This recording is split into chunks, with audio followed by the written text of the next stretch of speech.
more, and the 21-year-old even gave them access to accounts on his phone that held more than $20 million worth of stolen crypto. For Malone, the feds started seizing all his assets, the luxury cars, the watches, jewelry, clothing, but he wasn't going down without a fight. They were going to need to beat him in court, and Malone had a plan, one hitched on his co-conspirators who were now on the run.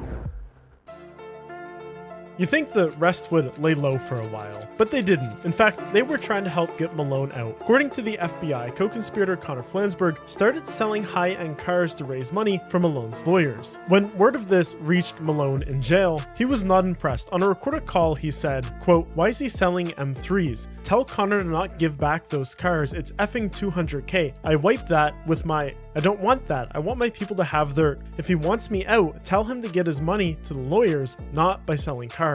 In another call, the FBI caught him leaning hard on someone only identified as co-conspirator 1, quote, "You know I'm taking this for you, right? You know I'm in here and it's not my mistake. You're the only people, y'all have the money. You know how it works. The lawyers care about money. I'm talking about pay the lawyers." I wonder, who could this co-conspirator 1 be? Well, the ones responsible for leaking their identities first were Veer and Jondiel, and co-conspirator 2 is listed on the document as having been arrested coming back from the Maldives, so that's gotta be Jondiel, leaving Veer likely as co-conspirator 1. And the timeline adds up here because Veer, he was still on the run, kind of. Police didn't catch him. He actually turned himself into the FBI 1 week after Malone had been busted. Talks quickly moved to a plea deal, which Veer took. He was to return all the assets obtained from stolen money and testify against his friends. In the meantime, he was free to make bail. Except Veer would never fulfill his role as a witness in court because even while in talks to make the plea deal,